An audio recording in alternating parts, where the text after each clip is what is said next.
겨울말 TV 구독자 여러분 안녕하세요. 반갑습니다.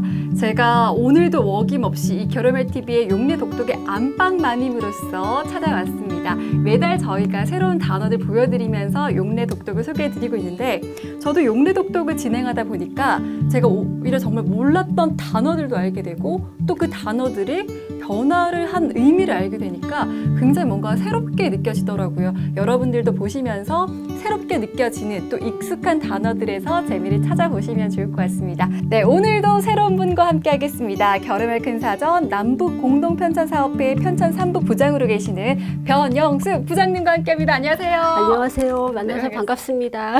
네, 반갑습니다. 저희가 사실 첫 여성분이세요. 네, 그래서 사실 처음 여성으로 나왔기 때문에 굉장히 떨리기도 하고 긴장도 되고 그렇습니다. 저는 굉장히 좋습니다. 같이 진행하니까. 변영숙 부장님과 함께 오늘 또 새로운 용례 독독에 대해서 이야기를 할 건데요. 오늘 용례를 제가 잠깐 봤더니 좀 재밌고 또 쉬우면서 어떻게 보면 또 약간 새로운 내용이 있었어요. 어떤 이유로 선정하시게 되신 거예요? 일단은 이제 그동안은 기존 올림말에서 이제 용례를 살펴봤는데 좀 더 새로운 어휘, 그러니까 기존 올림말로는 있지 않은 새로운 어휘를 소개를 하면 좋겠다라는 생각이 들었고, 그리고 그러한 새로운 어휘인데 남측에서는 용례가 확인되지 않고 대신에 북측과 연변의 말뭉치에서는 용례가 확인되는 이러한 새 어휘를 소개를 해드리면 좋겠다라는 생각이 들어서 이 두 개 이제 어휘를 선정을 하게 됐습니다. 네, 이렇게 남측과 북측에서 다르게 존재하는 경우도 종종 있었지만 또 찾아보기 어렵기도 했거든요. 오늘 준비해 주신 용례 어떤 건가요? 오늘은 동갑이라는 단어입니다. 네, 동갑이의 우선 사전적인 의미부터 저희가 먼저 살펴보도록 하겠습니다. 동갑이의 사전적인 의미가 뭘까요?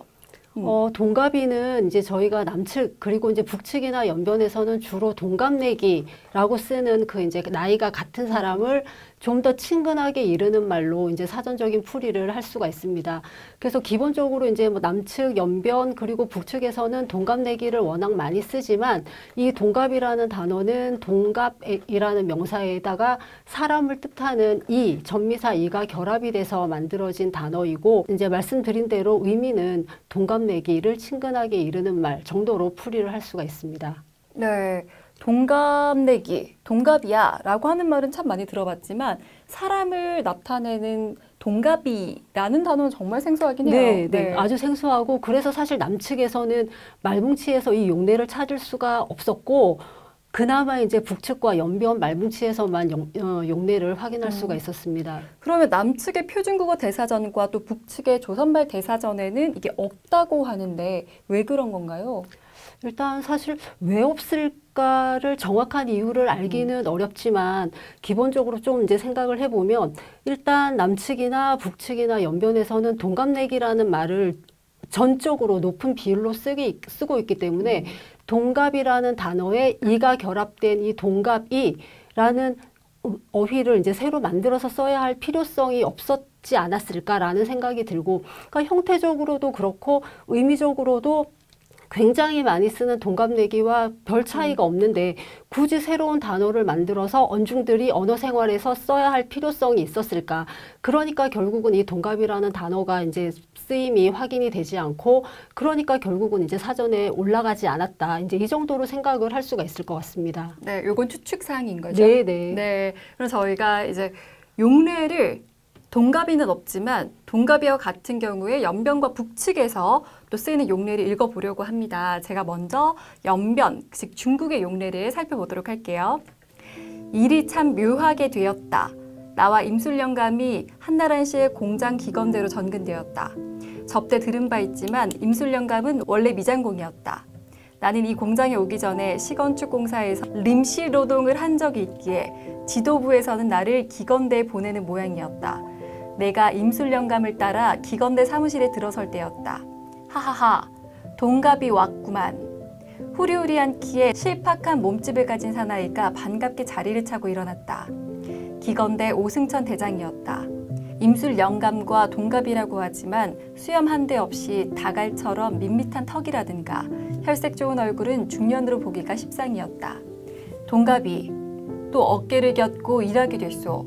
하하, 그런데 동갑이를 데려오자고 내가 얼마나 애썼는지 아오? 나를? 그렇잖구. 동갑이가 그립더란 말이오. 하하하. 인젠 됐소. 나도 한시름 놓게 됐단 말이오. 하하하. 오승천은 넙죽한 손으로 임술 영감의 뒤잔등을 가볍게 다독이며 기뻐서 어쩔 줄 몰라 있다. 그러는데도 임술 영감은 버쩍 끓지는 않고 입귀에 피뜩 실웃음을 스칠 뿐이다. 리테스 작가의 장편소설 임술 영감 중에서 읽어봤습니다. 제가 이번에는 진짜 읽기가 좀 힘들었던 것 같아요. 평소보다도 이 림술 영감 이런 거 제가 살려서 읽었더니 어렵네요. 네네, 어렵습니다. 네.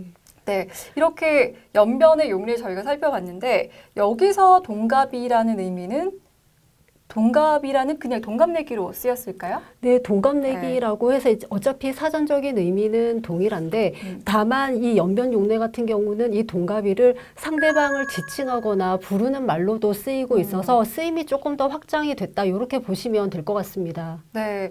동갑내기라는 의미보다는 사실 지칭하는 네, 말? 어떻게 보면 누구 왔네? 네, 라고 네, 하는 말 같아요. 네, 네. 오. 그러니까 사실 우리가 일상적으로도 우리는 동갑내기야 이제 이렇게 이야기를 하기도 하지만 이 동갑내기 이렇게 해서 부를 수도 있고 이 동갑내기랑 나는 굉장히 친해 이제 이렇게도 쓰일 수 있는 거기 때문에 여기 연변 용례에 나타난 것은 이제 일반적으로 의미는 동갑내기와 같지만 이제 쓰임에서는 지칭이나 호칭으로 조금 이제 확장이 돼서 쓰였다 이제 이렇게 보면 될 것 같습니다. 네, 실제로 이렇게 연변의 용례에서 찾아볼 수 있는 지칭하듯이 동갑이라는 게 존재를 하네요. 이렇게 저희가 북측 용례를 봤는데 다른 용례도 하나 있더라고요. 네. 다른 것까지 한번 볼까요? 네.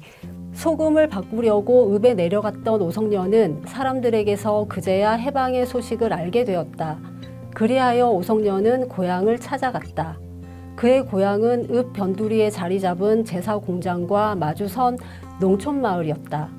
부모들은 이미 세상을 떠나서 혈육이라고는 아무도 없고 지주노무의 눈에 띄울까봐 언제나 피해 다녀야 했고 찾아갈래야 갈 수도 없던 고향이었다. 소꿉 시절부터 함께 자란 동갑이들과 마을 어른들이 달려나와 반갑게 그를 애워쌌다. 오성녀는 이 집 저 집 불려다니며 며칠을 지냈다. 오성녀가 마을을 떠날 때 좌상 로이는 그의 손을 꼭 잡고 인차 이사를 오라고 당부하였다. 그날 집으로 돌아온 오성녀는 기분이 들떠서 남편에게 고향 소식을 전해주었다. 그가 사람 그리워 못 견디겠으니 운계령에서 내려가자고 말할 때에는 눈두덩이가 벌겋게 피어오르기도 하였다. 덕수는 고향으로 가자는 오성녀의 호소에 쾌히 응했다. 그들은 심어놓은 곡식을 다 거두어 들인 다음에 떠나기로 약속하였다. 오성녀는 개울가 옆에 새로 지은 자그마한 집에서 곡식이 다 익기만을 학수고대하였다. 그러나 그들은 그해 가을에도 고향으로 내려가지 못하였다. 박원성 작가의 장편 소설 운계령 할머니 중에서 읽어드렸습니다. 네, 이렇게 살펴보니까 여기서 동갑이들과 이 부분이 나오는데 소꿉 시절부터 함께 자란 동갑이들과 동갑내기들과 네. 같은 의미일까요? 네네. 소꿉 시절부터 함께 자란 동갑내기들과 마을 어른들이 달려나와 반갑게 그를 애워쌌다. 그렇게 해서 이 동갑이는 동갑내기로 이제 볼 수가 있겠습니다. 동갑이들과 동갑내기들과 함께 마을 어른들이 달려나와 반갑게 그를 애워쌌다. 네. 이렇게 받아들일 수 있는데 이렇게 보면 남측의 표준국어 대사전과 또 북측의 조선말 대사전에 없는 단어들을 겨울의 큰 사전에 올려두기 위해서 노력을 하고 계신 거잖아요. 네. 네. 실제로 지금도 올라가 있나요? 이거는 이 어휘는 이제 원래는 남측에도 없고 북측에도 없는 올림말이었는데 북측에서 새 어휘로 이제 추가를 한 겁니다. 그러니까 북측 용례를 기반으로 해서 새 어휘로 추가를 한 거였고, 그래서 저희가 남북 공동회의를 거치면서 이 어휘는 북측 용례도 있고 연변의 용례도 있고 더더군다나 동갑내기와 같은 의미이면서 충분히 조어 가능한 어휘이기 때문에 새 어휘로 올려도 좋겠다라고 해서 남북이 공동으로 합의를 한 결과물입니다. 그래서 결의말 큰사전에는 이 동갑이라는 단어가 올림말로 올라갈 예정입니다. 그러면은 결의말 큰사전은 어쨌든 남측과 북측에서 단어가 다르게 쓰인 걸 합쳐서 뭔가 화합의 의미가 있잖아요. 그렇게 이제 동갑이라는 단어도 같이 쓰일 수 있는 의미의 단어로 올라갈 예정이다. 네. 그 외에도 또 혹시 어떤 노력들을 결의말 큰사전에서는 하고 있나요? 일단 좀 더 많은 새 어휘를 찾기 위해서 남측, 북측, 그리고 연변에 있는 문학작품, 잡지, 신문을 통해서 새어휘를 조사하고 발굴하는 작업을 하고 있습니다. 그래서 그렇게 조사된 새어휘는 저희가 이제 말뭉치로 구축해 놓은 용례를 확인을 해서 쓰임이 어떻게 되는지, 용례가 얼마나 많은 빈도수를 보이는지, 혹은 얼마나 일상적인지 이러한 것들을 검토를 해서 새어휘로 선별을 한 다음에 남과 북이 공동회의를 거쳐서 확정을 하는 겁니다. 네.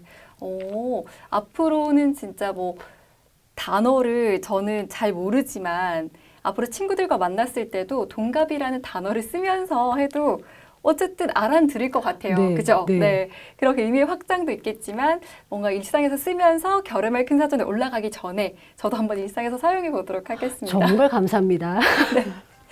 네, 오늘은 이렇게 동갑이라는 단어의 용례를 살펴봤습니다. 앞으로 결의말 큰 사전에 등재될 예정이라고 하니까요. 그냥 일상에서 친구들과 동갑이 왔어? 라고 이야기를 하면서 재밌게 또 활용해 보셔도 좋을 것 같아요. 네, 오늘 용례 독독의 영상이 유익하셨다면 좋아요와 구독 부탁드립니다. 톡톡!